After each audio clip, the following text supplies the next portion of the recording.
안녕하세요. 진짜 영성공부 여러분과 함께하고 있는 목동 대흥교회 유성택 목사입니다. 저와 여러분들은 에스더서의 말씀을 가지고 같이 말씀의 은혜를 나누고 있습니다. 벌써 7번째 우리가 에스더의 말씀을 보고 있습니다. 믿음의 정면 승부. 저희가 지난 6시간 그리고 오늘 7번째 시간을 같이 나누고 있는데요. 믿음의 정면 승부라는 주제 자체가 참 부담이 큰 주제가 아닌가 싶습니다. 믿음으로 살아가는 게 맞기는 맞는데 어때요? 믿음으로 정면으로 부딪혀 본다. 이게 보통 일은 아닌 것 같습니다. 여러분 평생에 정면으로 탁 맞닥뜨려서 내가 죽으면 죽으리다 에스더처럼 해보신 적이 우리가 몇 번이나 될까요? 뭐 예를 들면 선교지에서 나는 칼이 들어와도 예수 믿는 거 포기 안 해. 총을 막 들이대고 칼을 들이대는데 그때 우리가 믿음의 정면 승부. 쉽지 않은 주제입니다. 그렇죠, 여러분? 그 주제를 저희가 지금 같이 보고 있는데요. 우리가 삶 속에서 믿음으로 정면 승부하는 것, 그것이 참 세상 사람들의 눈에 봤을 때는 야, 저거 참 고지식하다, 저 사람.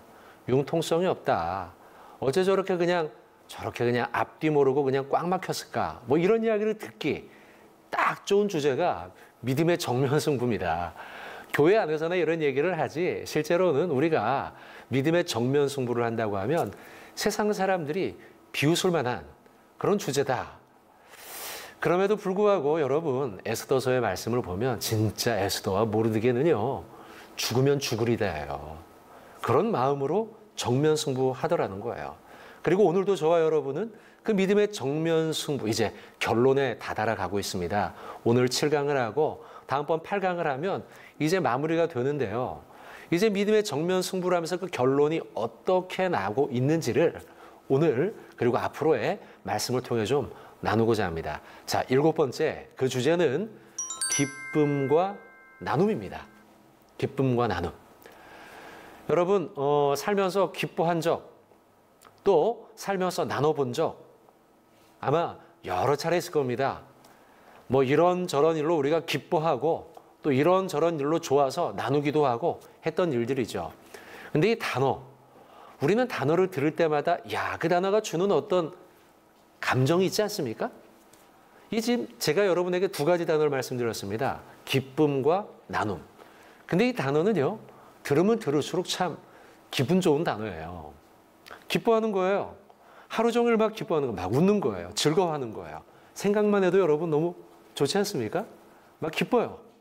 막 가족들을 만났는데도 내 남편에게 내 아내에게 막 웃어요. 오늘 있는데 말이야 너무 좋았어. 막 이야기하는 거죠. 자녀들한테도 얘들아 아빠가 오늘 말이야 엄마가 오늘 말이야 뭐 했어 너무 좋았어. 항상 막 한방 웃음을 짓고 있어요. 여러분 얼마나 좋습니까? 여러분 그런 의미에서 기쁨이라는 단어는요. 천국의 모형이에요. 천국의 모형. 나눔도 그렇습니다. 살면서 여러분 내가 가진 거 막 어떤 사람은 보면 움켜쥐고서 안 놓으려고 해요. 뺏기지 않으려고. 내가 1등 해야 돼.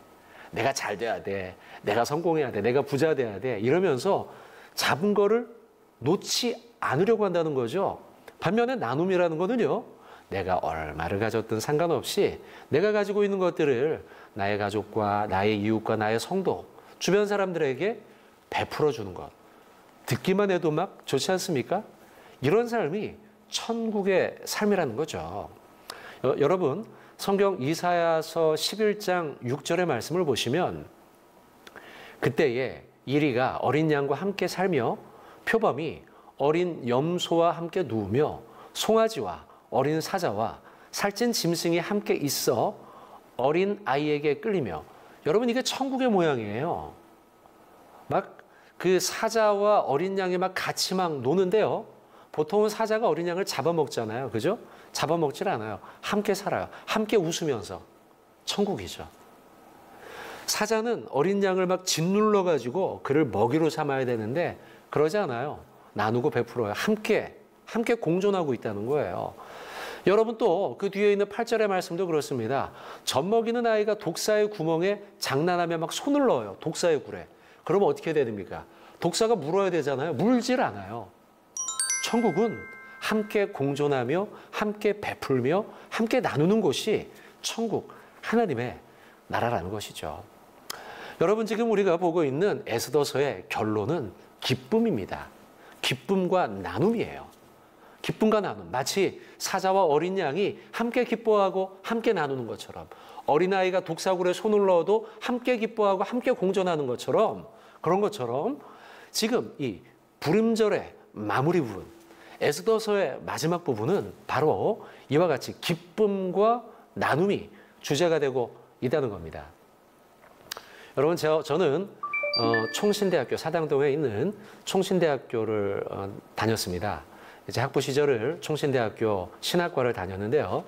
제가 다녔던 학교에는 지금도 그런 줄로 알고 있는데요. 종교개혁일, 그러니까 10월 30일이죠. 10월 말. 이때를 기준으로 해서 학교에 축제가 열립니다. 축제는 뭐 늘 즐겁고 기쁜 뭐 이런 상상이 떠오르는 그런 날 아니겠습니까? 저도 이제 그 여느 대학과 같이 총신대학 안에 축제가 시작이 되면 먹을 것도 팔고, 뭐 물론 술은 팔지는 않습니다.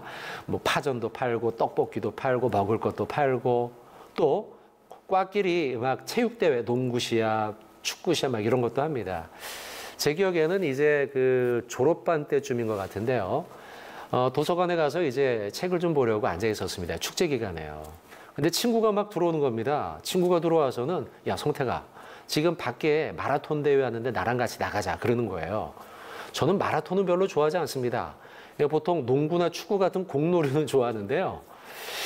자, 그래서 아유 무슨 마라톤이야 그랬더니 이 친구가 야, 신청비 1,000원만 내면 달리기만 다 완주하면은 3,000원짜리 선물을 준대 막 이러는 거예요. 그래가지고 뭐 그래서 그 친구랑 같이 이제 나갔습니다.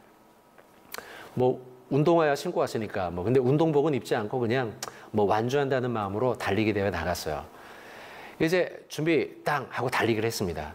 근데 평소에 뭐 제가 농구를 좋아하다 보니 운동하는 게 몸에 단련이 됐는지 처음에 막 달리는데 제가 1등인 거예요. 그래서 내가 1등이네? 1등을 놓치지 말아야지. 막 달렸습니다. 막 끝까지 계속 1등으로 달렸어요. 막 절대로 내가 놓치지 않을 거야. 내가 1등 할 거야. 이런 마음으로 그냥 막 달렸는데요. 마지막에 어떻게 됐을까요? 놀라지 마십시오, 여러분. 제가 그 미니 마라톤 대회에 1등 했습니다. 운동복도 입지 않고 그냥 엉겹결에 나갔는데요. 그래서 당시에 학보사에 있던 기자들이 와가지고 제 사진도 막 찍고요. 그리고 또 장학금도 저에게 주고 그랬던 일이 있어요. 제가 그래서 그때의 축제는 잊지 못합니다. 너무 좋았어요. 너무 즐거웠어요. 여러분, 제가 축제의 말씀을 드리는 이유는 천국은 축제와 같은 곳입니다. 날마다의 축제예요. 항상 기쁨이 넘치고 나눔이 넘치고 베품이 넘치는 곳이 천국, 하나님의 나라라는 것입니다. 천국에 대한 말씀을 드리고 축제에 대한 말씀을 드리는 이유는 우리가 보고 있는 에스더서의 결론이 축제로 마무리되기 때문입니다. 어떤 축제냐? 부림절이라고 하는 축제입니다. 부림절. 여러분, 우리가 아는 것처럼 모르드게와 하만의 사이는 좋지 않았죠. 둘 사이는 너무나 나빴기 때문에 모르드게가 하만에게 절하지 않는다는 이유로 하만은 모르드게를 잡아 죽이려고 합니다. 그리고 이 모르드게가 속해 있던 유대인들도 모조리 다 학살하려는 계획을 세우죠. 그리고 왕에게 찾아가서 1만 달란트를 드리면서 왕이여, 유대인들을 모두 다 말살시켜야 됩니다. 몰살시켜야 됩니다. 라고 왕으로부터 재가를 얻게 됩니다.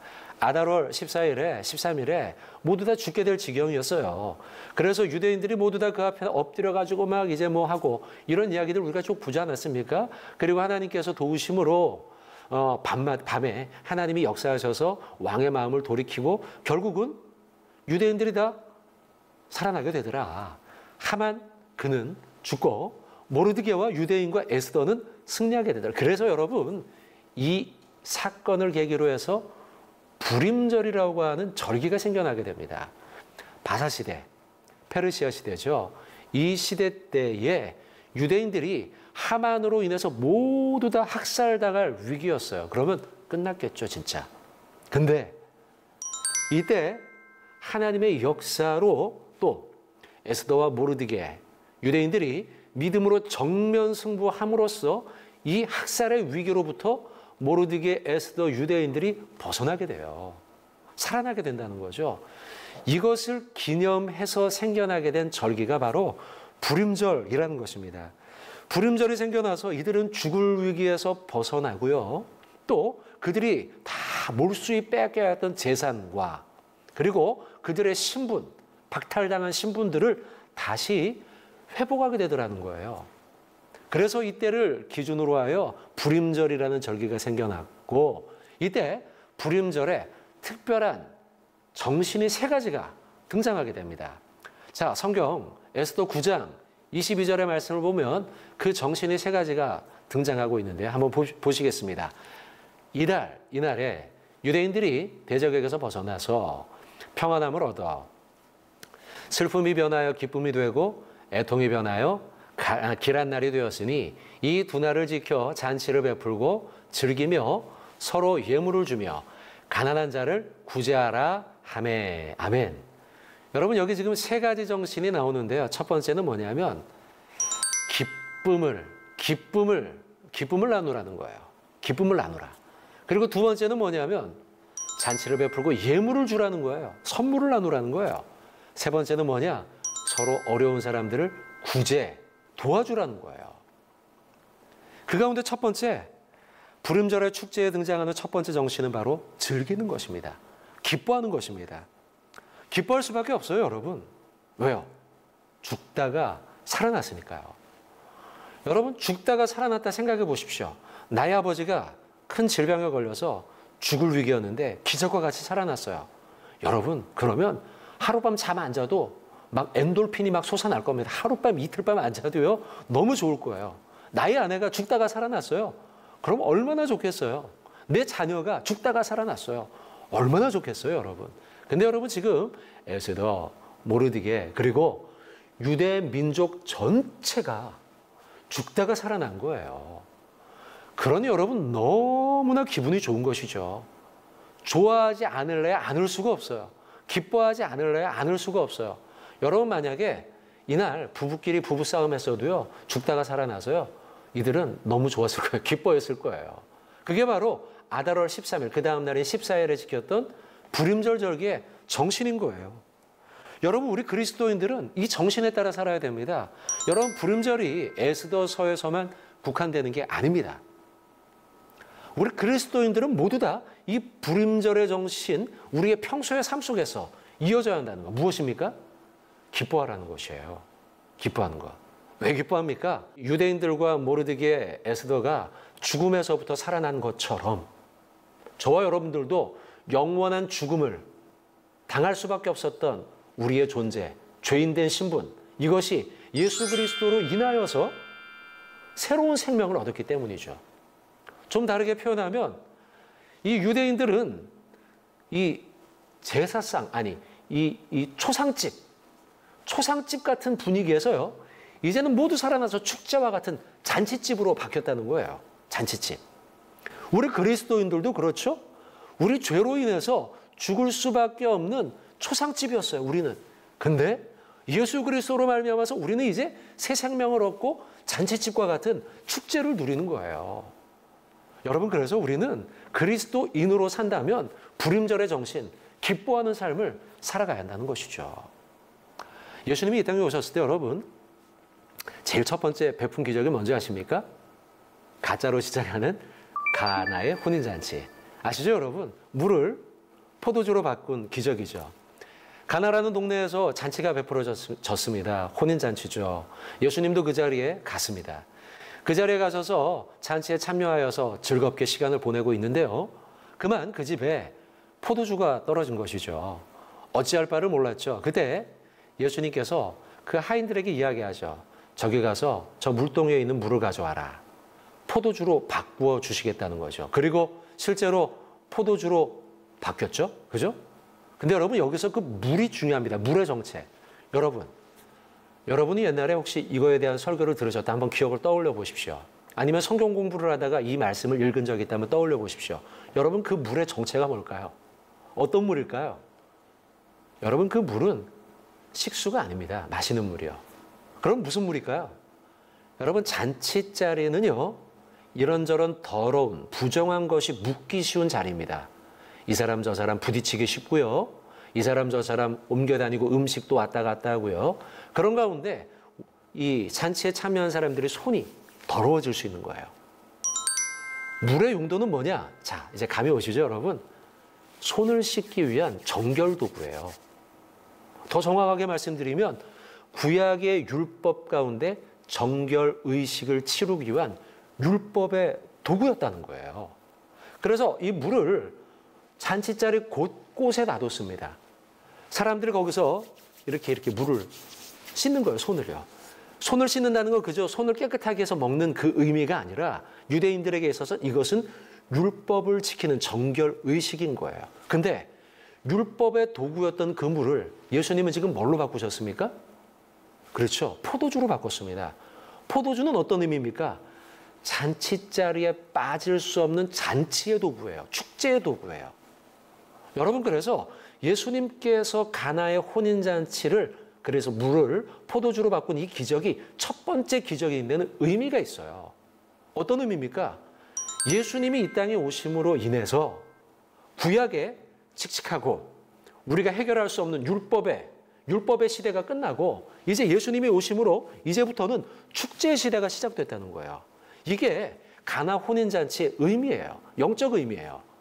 여러분, 그래서 우리는 이 말씀을 보면서 가나의 말씀을 보면서 우리의 마음속에 나는 이제 예수님의 시대에 살면서 기쁨으로 하나님께 예배를 드리는 예배자가 되어야겠다. 이런 실천이 저와 여러분에게 있어야 한다는 것이죠. 여러분, 예배 드리면서 혹시 그런 분들이 있습니까? 난 박수는 못 쳐. 찬양하는데 무슨 박수야. 이런 분들 계십니까, 여러분? 저도 옛날에 학부 시절, 오래전 얘기죠. 30년 전. 그때 그 당시에 교수님들이 그런 얘기를 종종 하셨어요. 사실은요. 찬양할 때 박수 치는 건 경박하다. 뭐 그런 얘기들을 하셨는데 지금은 그렇지 않죠, 여러분. 근데 왜 이것이 우리에게 올무가 됩니까? 율법적 의식이죠.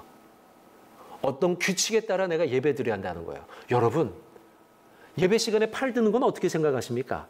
경배하며 찬양하며 팔을 들어. 저런 걸 어떻게 해? 그렇습니까, 여러분? 아닙니다, 여러분. 팔을 드는 건 역시 기쁨의 표현인 거예요. 박수 치는 건 역시 기쁨의 표현인 거예요.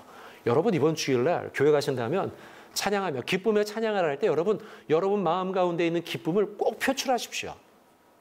기쁨으로 하나님을 찬양해야 하는 거예요. 여러분, 다윗 아시죠? 다윗. 이 다윗이 여러분, 이 언약궤를 이제 사울 시대 때 뺏겼을 때에 이 언약궤를 다시 찾아오기 위해서 공을 들이지 않습니까?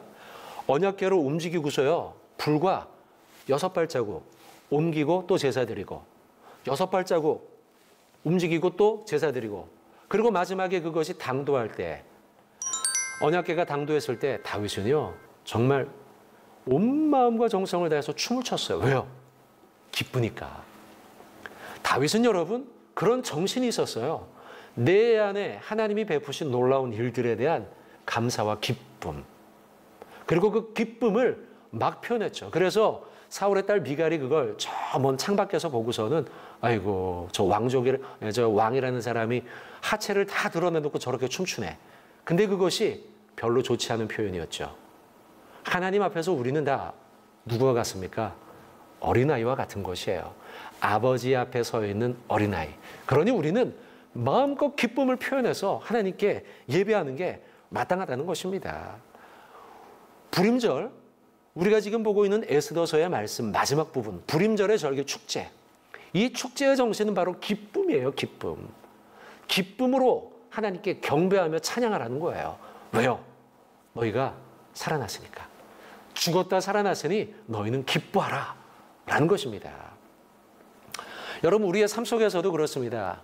아까 우리가 드리는 주일 예배와 우리가 공예배 속에서 기뻐하며 하나님을 경배해야 한다, 말씀을 들어야 된다, 올려드려야 된다, 이런 말씀을 드렸지만 동시에 우리는 또한 삶의 예배자입니다. 삶 속에서요, 우리는 늘 웃으면서 즐겁게 살아야 돼요. 만나는 사람에게 우리에게 미소를 보여주세요. 여러분, 지금 시청하고 계신 여러분들 한번 보면서요, 한번 웃어보십시오. 활짝 웃어보십시오. 여러분, 그런 웃음을 사람들에게 보여줘야 하는 거예요.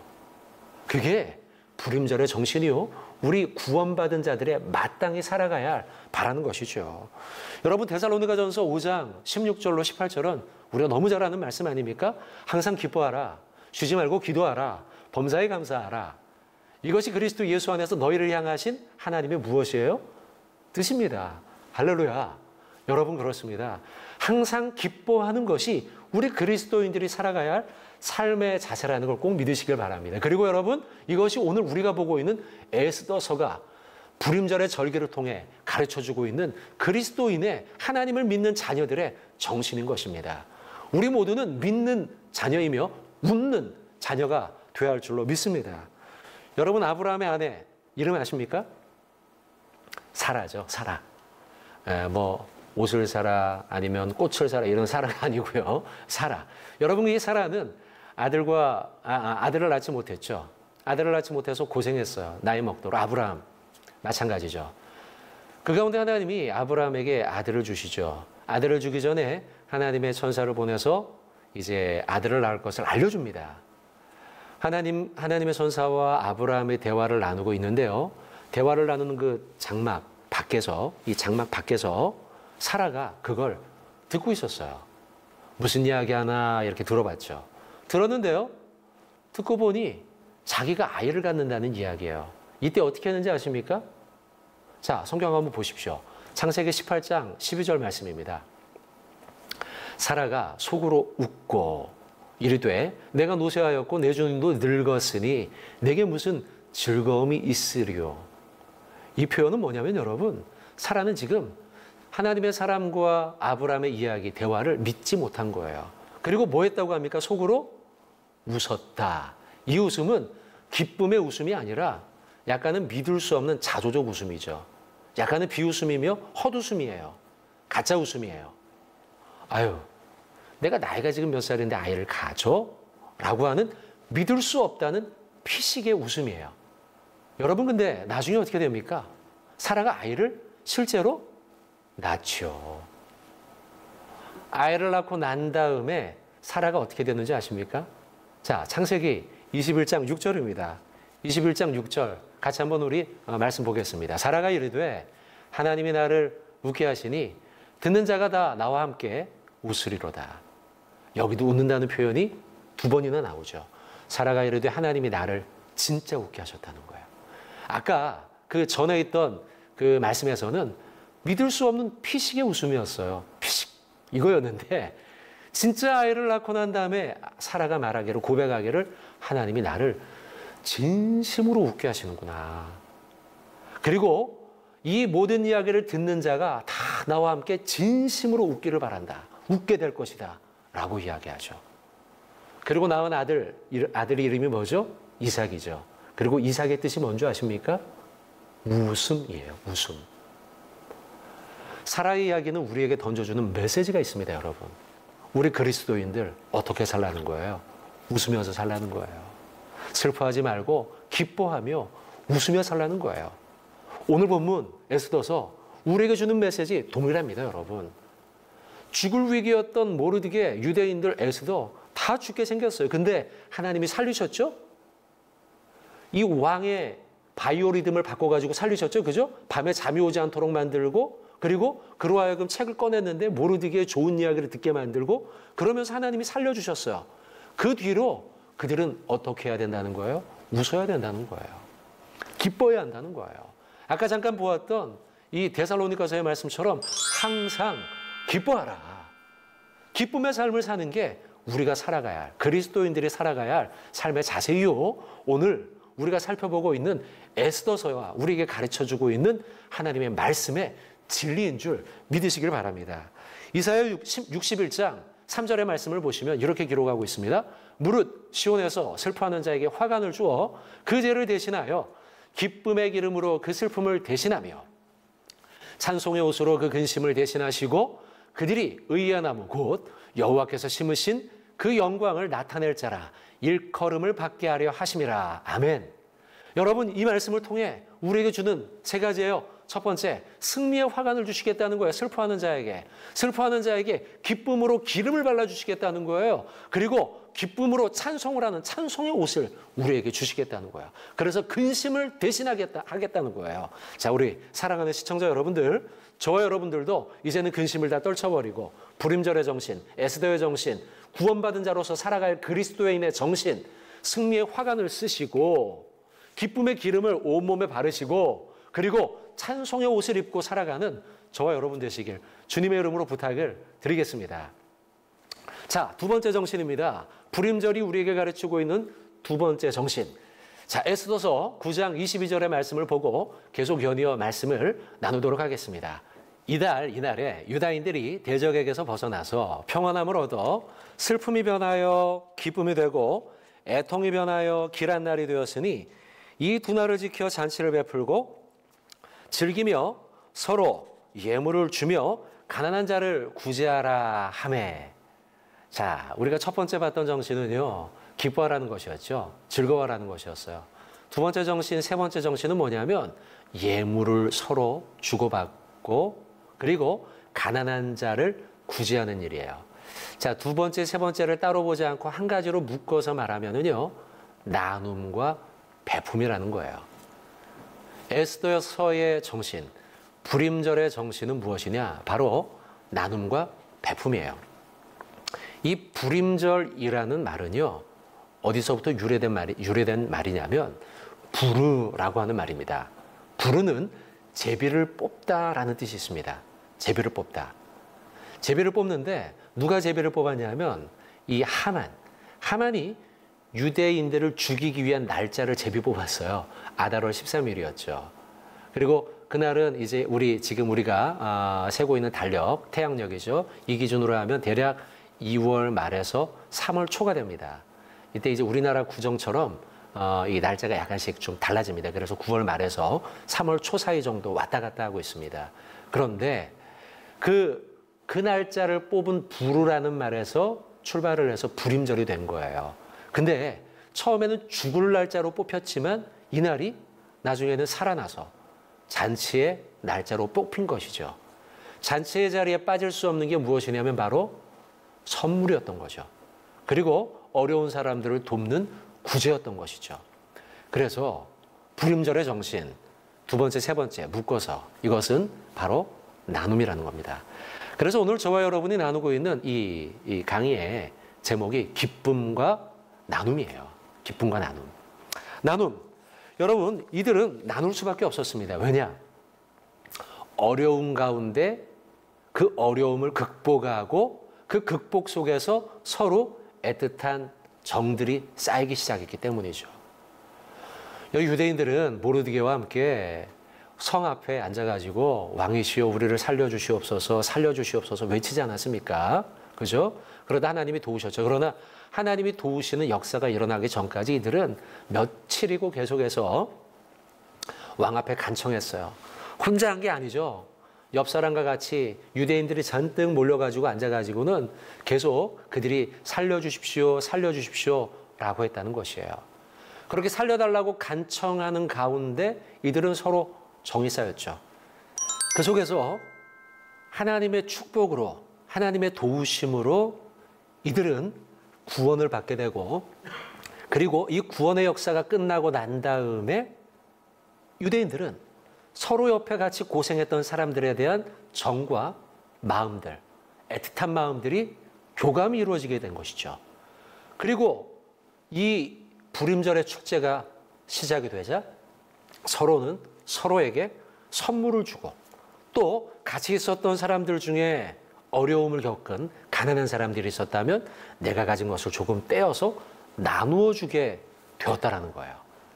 그러면서 2월 말에서 3월 초가 되는 불임절이 되면 이들은 선물을 주고 그리고 가난한 사람들을 구제하는 전통이 생기게 된 것입니다. 여러분, 영화 가운데 저는 재난 영화 즐겨보거든요. 재난 영화 즐겨보는 이유는 일단 영화니까요. 영화니까 나에게 일어나는 일은 아니지 않습니까? 네, 참 다행이죠. 또 동시에 여러분, 재난 영화는 아, 주인공들이 저걸 어떻게 이겨낼까 하는 것을 보는 그 즐거움이 있어요. 결국은 재난 영화라는 게 재난으로 끝나지 않고 그걸 극복하는 이야기지 않습니까? 근데 여러분, 재난 영화에 늘 나타나는 마지막 결론은 뭔지 아십니까? 같이 어려움을 겪었던 남자 주인공과 여자 주인공이 결국은 서로 사랑하게 되더라. 뭐 이런 것이죠. 여러분, 지금 불임절에 제가 이 말씀을 드리는 이유는 이들도 같이 고난을 겪었어요. 죽을 위기. 마치 재난 영화처럼 이제 아달월 13일이면 이들은 죽어야 될 상황이에요.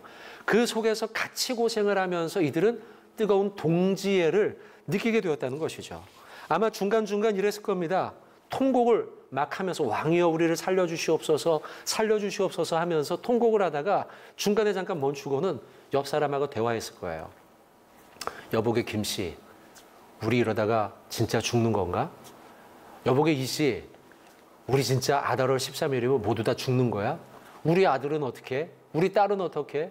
아이고, 우리 아이 낳은 지 지금 얼마 안 돼서 이제 겨우 100일밖에 안 됐는데 우리 아이도 죽는 거야? 뭐 이런저런 이야기를 하면서 서로 막 이 애환들을 털어놨을 거라는 거예요. 군대 가면 여러분 훈련소가 있지 않습니까? 훈련소, 사실 훈련소 안에선 이 같이 군인으로 들어온 사람들 평생 한 번도 만나보지 않은 사람들입니다. 근데요, 훈련소에서 한 달을 지내보잖아요, 군인들이요. 그러면 얼마나 가까워지는지 모릅니다. 여러분, 그래서 훈련소에서 같이 만났던 그 사람들이요, 다시 보고 싶은 마음이 들어요. 저도 그렇습니다. 실제로 저도요, 훈련소에서 있었다가 같이 훈련했던 동기들, 훈련소에서 나온 뒤로 그들을 따로 연락해서 같이 만나기도 했어요. 왜 그렇습니까? 함께 고생하면서 정이 들었기 때문이죠. 아마 유대인들도 그랬을 겁니다. 만약 우리가 하만의 계략에서 벗어나서 하나님이 우리를 도우신다면 내가 이들을 도와줘야지. 내가 선물을 줘야지. 또 고난 가운데 그런 생각도 했을 거예요. 아이고, 내가 지난날 우리 아버지한테 못다한 효 조금이라도 할 걸, 이런 후회하지 않았겠어요? 그러면서 결심했겠죠. 만약 하나님이 나를 살려주신다면 우리 아버지 평소에 먹고 드시고 싶어 하시던 간장게장 좀 사드려서 뭐 이런 생각을 하겠죠. 아니면 아이고, 지난번에 내 조카가 대학 들어갔다고 했는데 아이고, 옷이라도 한 벌 사줬어야 되는데 내가 모른 척했네. 하나님이 만약에 이 불임절에 우리를 살려주신다면 내 조카에게 선물이라도 하나 사줘야지. 이랬을 거라는 거예요. 여러분, 그리고 실제로 이들은 살아나고 난 다음에 하나님의 구원의 역사가 일어나고 난 다음에 선물을 막 줍니다. 아까웠을까요? 아닙니다. 전혀 아깝지 않습니다. 왜요? 만약 죽었으면 그건 나의 것이 될 수 없었기 때문이죠. 여러분, 가난한 사람을 구제해 줬어요. 돈을 막 줬어요. 내 돈을 줬어요. 아까웠을까요? 아닙니다, 여러분. 왜 아깝습니까? 어차피 내가 죽었으면 그거 아무짝에도 쓸모없는 돈이었는데요. 전혀 아깝지가 않습니다. 여러분, 성탄절이 그런 거예요. 지금 불임절 이야기를 하다 해서 성탄절 말씀을 드리는데 성탄절에도 우리 선물하지 않습니까? 성탄절에 우리가 또 막 구세군 자선남배해서 막 어려운 사람 돕지 않습니까? 왜 합니까? 여러분, 하나님께서 우리에게 아들을 주셨기 때문에, 그래서 내가 구원받았기 때문에 너무 좋은 거죠. 여러분, 많이 받은 사람일수록 남에게 줄 줄 압니다. 많이 받지 못했어요, 내가요. 사랑을 많이 받지 못했으면 받은 게 별로 없어요. 내게 별로 없어요. 그럼 못 주죠. 근데 내가 막 남들한테 주는데도 불구하고 내게 많아요. 받은 게 너무 많아요. 그러면 남들에게 주게 돼 있는 거예요. 성탄절이 그런 거예요, 여러분. 세상에서 무엇과도 바꿀 수 없는 그 예수, 아기 예수를 우리에게 주셨잖아요. 그래서 우리는 그 성탄절을 맞아서 남들에게 선물도 주고 어려운 사람 구제도 하는 거예요. 여러분, 룻과 보아스 아시죠, 여러분? 룻과 보아스. 그 사람은 남들에게 베푸는 사람이었어요. 어려운 사람들을 구제하기를 좋아했던 사람이에요. 이삭을 죽을 때 자기 하인들에게 다 죽지 말라 그랬어요. 가난한 사람들이 가장자리에 있는 거는 가져가도록 남겨놔라. 그랬더니 그가 누구를 만납니까? 룻이라는 아름다운 여인을 만나죠. 그리고 그는 예수 그리스도의 계보에 들어가죠. 여러분, 남에게 베풀면, 남에게 나누어 주면, 구제하면, 도와주면 내 것이 없어질 거라고 생각하는데 그렇지 않습니다, 여러분. 하나님이 나에게 더 많은 것을 채워주신다는 거예요. 설교 끝나면 저에게 그런 말씀하시는 분들이 있습니다. 목사님, 오늘 말씀을 통해서 은혜 많이 받았습니다. 여러분, 은혜 많이 받은 사람은요, 어떻게 해야 하느냐? 남들에게 많은 걸 베풀어 줘야 되는 거예요. 구제해줘야 돼. 왜요? 많이 받았으니까요. 이런 표현이 맞는지 모르겠습니다만 은혜를 많이 받았다고 하면서 남을 섬기거나 돕지 않는다면 이건 이율배반입니다. 이미 내가 많이 받았는데 여전히 내 걸 움켜쥐고 있겠다는 건 많이 받은 게 아니에요. 진짜 은혜를 흠뻑 받잖아요, 여러분? 그러면 내 것을 막 나눠주고 싶은 거예요. 진짜 많이 받았으니까요. 여러분, 오늘 불임절이 그렇습니다. 이 에스더에서의 말씀이 그렇습니다. 에스더와 모르드게와 유대인들이요 많이 받았어요. 뭘 받았어요? 생명. 생명을 받은 겁니다.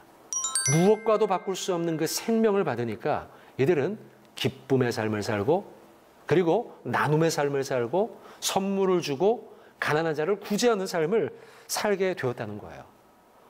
초대교회 역시 은혜 많이 받지 않았습니까? 하나님의 은혜를 많이 받았던 초대교회. 여러분, 그 교회가 실천했던 게 무엇인지 아십니까? 나눔이었어요. 구제의 삶이었어요. 사도행전 2장 44절의 말씀이 이렇게 기록하고 있습니다. 믿는 사람이 다 함께 있어 모든 물건을 서로 통용하고 또 재산과 소유를 팔아 각 사람의 필요를 따라 나누어 주었다라고 기록하고 있습니다. 여러분, 초대교회만큼 은혜가 풍성한 교회 어디 있겠습니까? 근데 그 은혜 많이 받았던 교회가 했던 일은 무엇이냐? 바로 나눔과 배품을 실천했다는 것입니다. 사랑하는 성도, 우리 시청자 여러분들, 에스더서에 등장하는 불임절의 정신은 바로 이런 나눔과 배품입니다. 그리고 또한 기쁨의 삶을 살아가는 것입니다. 저와 여러분, 그리스도인, 예수 그리스도로 말미암아 구원받은 삶, 그것이 우리가 실천해야 할 삶은 무엇이냐? 바로 기뻐하는 삶이요, 나눔과 배품의 삶이라는 걸 잊지 마시기 바랍니다. 영국에는요, 이튼 컬리지라고 하는 아주 전통이 깊은 유명한 고등학교가 있습니다. 무려 전통이요 600년이나 된다고 합니다. 굉장히 길죠. 긴 시간인데요. 그 긴 시간 동안 명문의 그 자리를 놓치지 않았어요. 이 학교를 통해 졸업한 학생들 중에요 수많은 총리들이 배출되었고요. 또 이 학교의 졸업생들 가운데 30%가요 세계적으로 유명한 그 옥스퍼드나 아니면 캠브리지 대학에 지나간다고 합니다. 근데 이 학교가 어떻게 이렇게 명문 학교가 되었을까? 여기 학교는 600년 동안 이 좋은 전통을 계속 후배들에게 계승해 줬다는 거예요. 첫 번째는 뭐냐? 남의 약점을 이용하지 말라는 것이었어요. 남의 약점을 이용하지 않도록 학생들에게 가르쳤고 그 전통이 후배와 후배들에게 이어졌다는 것이죠. 두 번째는 무엇이냐? 비굴한 사람이 되지 말라는 것이었어요. 비굴한 사람이 되지 않아서 그래서 정말 당당한 사람으로 살아가라는 것이죠. 세 번째는 뭐냐? 무시하지 말고 배려하라는 거예요. 약자를 무시하지 말고 누구에게나 배려하는 삶을 살라는 거예요. 네 번째는 잘난 척하지 말라는 거예요. 남한테 내가 많은 걸 알고 있다, 내가 많은 걸 가지고 있다는 걸 잘난 척하지 말라는 거죠. 또 다섯 번째, 마지막, 공익과 정의를 위해서 누구보다 앞장서라는 거예요. 이런 일을 하다 보니 이 학교는요 유명한 총리도 배출되었지만 동시에 전쟁과 국가의 위험이 있을 때 누구보다 이 학교 출신 학생들이 가장 앞장서서 나라를 위해 헌신했다고 합니다. 여러분, 오늘 본문에 이런 말씀이 나옵니다. 에스더서 9장 27절의 말씀을 보시면 뜻을 정하고 자기들과 자손과 자기들과 화합한 자들이 해마다 그 기록하고 정해놓은 때 이 두 날을 이어서 지켜 패하지 아니하기로 작정하였다라는 말씀이 나옵니다. 여러분, 이 말씀 가운데 지금 중요한 표현이 나와요. 자기들과 자손들. 해마다 기록해놓고 정해놓은 것을 지키도록, 패하지 아니하도록, 끊어지지 아니하도록 했다는 거예요. 이게 에스더서 지금 이제 우리 9장 10장까지 있는데요. 이 마지막 쪽에 가면서 기록해 놓은 에스더의 말씀의 진리의 말씀이에요. 중요한 불임절의 정신을 너희 때만 지키지 말라는 것이죠. 다음 세대에도 그 정신이 이어지도록 너희는 너희 자손들에게 가르쳐 주라는 거예요. 여러분, 한국교회의 다음 세대 너무나 위태로운 가운데 있습니다.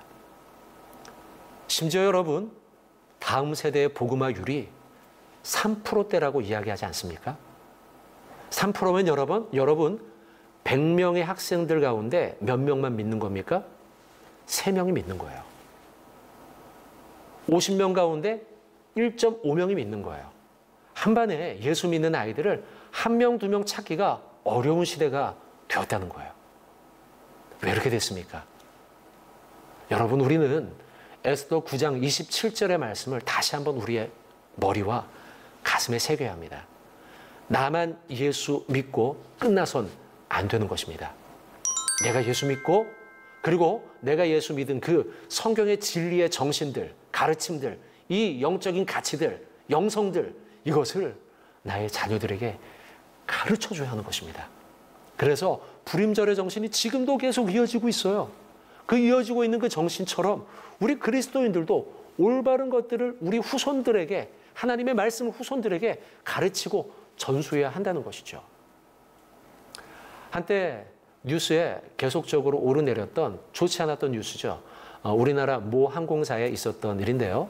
이 오너 일가, 이 딸이 흔히 말하는 땅콩 회항으로 인해서 사회적으로 이슈가 되지 않았습니까? 뭐 갑질이니 뭐 이런 이야기들이 이제 막 오고 갔죠. 근데 그 첫째 딸뿐만이 아니고 둘째 딸도 또한 문제가 생기지 않았습니까? 야, 어떻게 이렇게 돈 많은 집안이고 많은 걸 배웠을 것이고 충분히 누리면서 살았을 텐데 왜 이렇게 살까라는 생각이 들지 않습니까?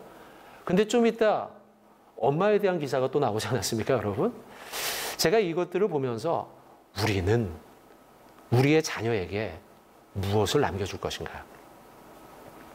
에스더서 9장 27절이 그걸 말씀하고 있는 겁니다. 당신들은 당신들의 자녀에 무엇을 남길 것인가? 하나님의 말씀을 남겨야 합니다. 오늘 우리가 나눈 말씀이 이것이죠. 불임절의 정신 첫 번째, 항상 기뻐하라는 거예요. 그리고 두 번째, 세 번째는 선물하며 가난한 자를 구제하는 삶이었죠. 섬김과 베품, 나눔이라는 것이에요. 우리 그리스도인들이 우리의 후손들에게 남겨야 할 유산은 무엇이냐? 바로 기쁨의 삶과 나눔의 삶을 우리가 모범을 보임으로써 자녀들이 보고 배우도록 하는 것. 이것이 저와 여러분이 여러분의 자녀들에게 남겨줘야 할 믿음의 유산인 것입니다. 사랑하는 우리 시청자 여러분들, 저 여러분들이 그런 삶을 앞서 실천하는 믿음의 부모가, 믿음의 선조가 되었으면 좋겠습니다. 데살로니가서에 보면 이런 말씀이 나옵니다. 사도 바울이 데살로니가 교인들에게 당신들은 믿는 자의 본이 되었습니다 라는 표현을 씁니다. 믿는 자의 본이라는 단어는요, 이 헬라어로 튀포스입니다. 튀포스. 튀포스는 본이라는 의미, 모델이라는 것이죠. 본이라는 의미도 있지만 동시에 어떤 의미가 담겨 있냐면 흔적이라는 의미가 담겨 있습니다. 그러니까 여러분, 모범이 되기 위해선 흔적이 있어야 된다는 거예요. 근데 이 흔적이 또 이 튀포스라는 단어가 신약 성경에 어디에 나오냐면 여러분 도마 이야기 아시지 않습니까? 예수님이 제자들에게 이제 죽으시고 부활한 다음 찾아오셨죠. 근데 그 자리에 누가 없었어요? 도마가 없었어요. 도마가 이야기합니다. 아우, 나는 예수님의 그 튀포스를 만져보지 않고는, 보지 않고는 믿을 수 없어 이야기하죠. 예수님이 오셔서 튀포스를 보여주죠. 십자가의 흔적. 그리고 믿게 되죠. 그리고 말씀하시죠. 본 자보다 보지 않고 믿는 자가 복되다. 여러분, 제가 튀포스라는 단어를 두 가지로 말씀드립니다. 한 가지는 모범이에요. 그리고 그것은 흔적으로 남아요. 저와 여러분들이 저의 자녀들에게 불임절의 정신, 에스더서의 정신, 무엇입니까? 기쁨의 삶, 나눔의 삶이죠. 이것의 모범을 보여야 돼요. 튀포스. 그러면 그것이 우리 자녀들에게 흔적처럼, 튀포스처럼 남아서 우리 자녀들도 그 튀포스를 만지면서 우리의 모범된 삶을 경험하면서 그들 역시도 튀포스를 남기며, 흔적이죠? 그러면서 모범된 삶, 튀포스의 삶을 살아가게 될 것입니다. 우리에게 주어진 인생, 무엇을 남기며 살 것인가? 나의 자녀에게 믿음의 흔적을 남기는 저와 여러분 되시길 바랍니다. 기쁨의 삶을 남기시고 나눔의 삶을 남김으로써 우리 후손들이 믿음의 세대 계승을 이어갈 수 있도록 저와 여러분이 믿음으로 정면 승부하는 삶을 살아가시기를 주님의 이름으로 부탁을 드리겠습니다. 감사합니다.